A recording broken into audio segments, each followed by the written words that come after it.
मानवता की पक्षधर डोरोथिया डिक्स। मार्च 1841 का एक रविवार, बोस्टन नगर निवासिनी छरहरे बदन की लजीली युवती कुमारी डोरोथिया लिंड डिक्स ईस्ट कैम्ब्रिज, मैसाचुसेट्स के नगर प्रांतर स्थित हाउस ऑफ करेक्शंस की रविवारीय कक्षा समाप्त कर अपने घर लौटी तो उसका मन खिन्न व उदास था। वो किन्हीं भयानक विचारों के भंवर में फंसी हुई लग रही थी। उसने जेल में 4 विक्षिप्त मनुष्यों को बड़ी ही करुणाजनक स्थिति में देखा था। यह उसी की प्रतिक्रिया थी। उनके रहने की कोठरियां इतनी तंग, अंधेरी, गंदी व सीलन भरी थीं कि उनमें सुअर भले ही रह सके, मनुष्य कदापि नहीं रह सकते थे। कोमल हृदय इस तरुणी के मन पर उनकी इस कारुणिक स्थिति का बड़ा प्रभाव पड़ा। पागल सही, किंतु वे मनुष्य तो हैं ही। उन्हें इस नारकीय स्थिति में रखा जाना उसे कतई नागवार गुजरा। ऐसी स्थिति में रहकर तो स्वस्थ मस्तिष्क का व्यक्ति भी पागल हो जाए, तो वे पागल भला कब ठीक हो सकते हैं। यदि उन्हें ठीक तरह रखा जाए तो बहुत संभव है कि उनका विकृत मस्तिष्क ठीक हो जाए, किंतु ऐसी दशा में तो यह संभावना नितांत असंभव ही है। उनके साथ मनुष्यों जैसा व्यवहार तो होना ही चाहिए। इस घटना ने उस युवती के जीवन को एक नवीन उद्देश्य प्रदान किया। यह उद्देश्य था इन विकृत मस्तिष्क मनुष्यों की दशा में सुधार करवाने के लिए संघर्ष करना। शरीर से जब मनुष्य रुग्ण हो जाता है तो उसकी चिकित्सा कराई जाती है, उसकी सेवा शुश्रूषा की जाती है, उसे स्वस्थ मनुष्यों से अधिक सुविधाएं सुख दिया जाता है, जिससे कि उसको स्वास्थ्य लाभ हो सके। मानसिक रूप से रोगी मनुष्यों के साथ भी होना तो यही चाहिए, किंतु होता इसके विपरीत ही है। अतः वह उनके लिए संघर्ष करेगी और उन्हें अच्छी परिस्थितियों में रखा जाए इसके लिए आवाज उठाएगी। यह उसके जीवन का ध्येय होगा। सामान्य मनुष्यों के लिए डोरोथिया का ये संकल्प महज एक हठ पागलों के लिए किया जाने वाला पागलपन ही था, किंतु वास्तव में यह कोरा हठ नहीं था और न पागलपन ही। उसके पीछे डोरोथिया की ममता, करुणा, संवेदनशीलता व बुद्धिमत्ता जुड़ी थी। वह अपने इन प्रयासों में सफल होकर रहीं। उन्होंने अमेरिका में ही नहीं, विश्व के सभी मानसिक रुग्णों के लिए उत्तम जीवन का पथ प्रशस्त किया।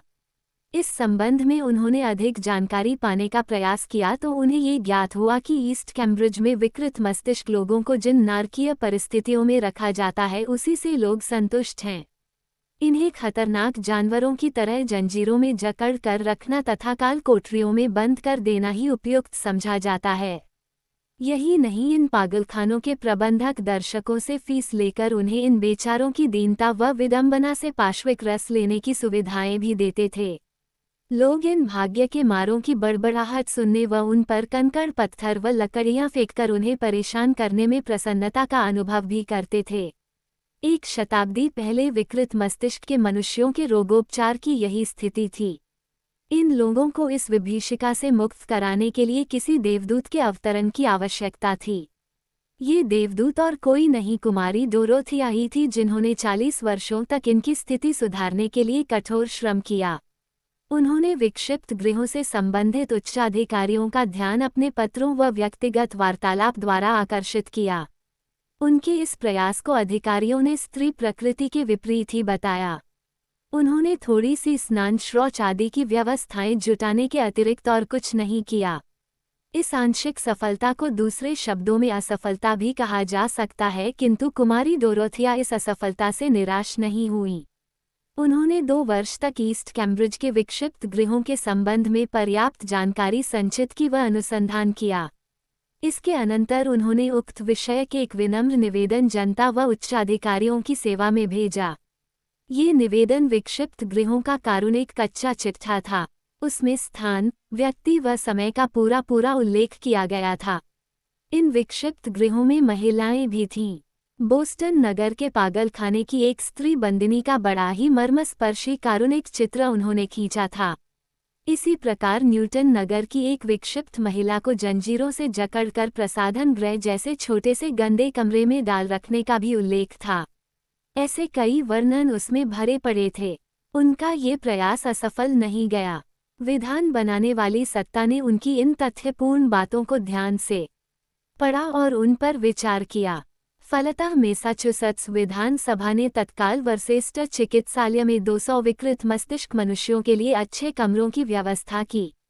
भविष्य में और भी व्यवस्था करने का आश्वासन विधानसभा ने दिया। कुमारी डोरोथिया का यह अभियान एक स्टेट में अपनी विजय के बाद ही रुक नहीं गया।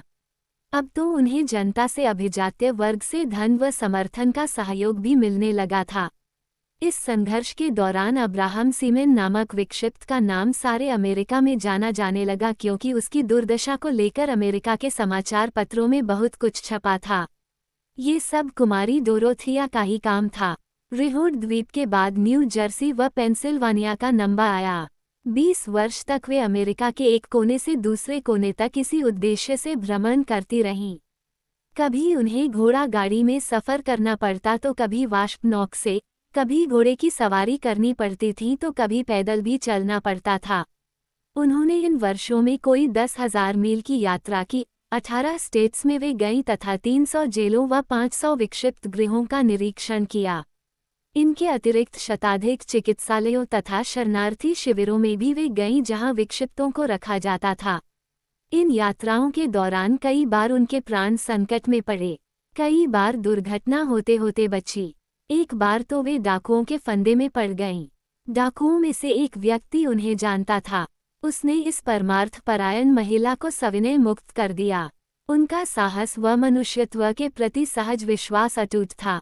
वे न्यू जर्सी में ऐसे पागल के निकट बेधड़क होकर चली गईं जिससे जेल के अधिकारी व वार्डन भी भय खाते थे।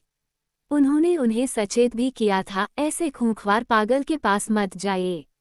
किंतु वह मानी नहीं, उसके पास गई और उसे उसके नाम से पुकारा। वह उनके इस व्यवहार पर रो पड़ा। उन्होंने अपने इन प्रयासों से सिद्ध कर दिया कि यदि इन लोगों को ढंग से रखा जाए, उचित व्यवहार किया जाए तो उनके मानसिक रोग को दूर किया जा सकता है। अमेरिकन गृह युद्ध के समय उन्होंने महिला नसों के अधीक्षक का कार्य किया। 4 वर्षों तक उन्होंने दिन रात घायलों का उपचार किया।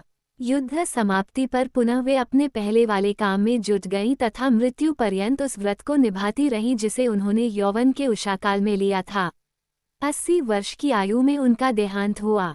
प्रशंसा से सर्वथा दूर रहने वाली इस महिला का व्यक्तित्व व कर्तृत्व सराहनीय ही नहीं, अनुकरणीय भी है।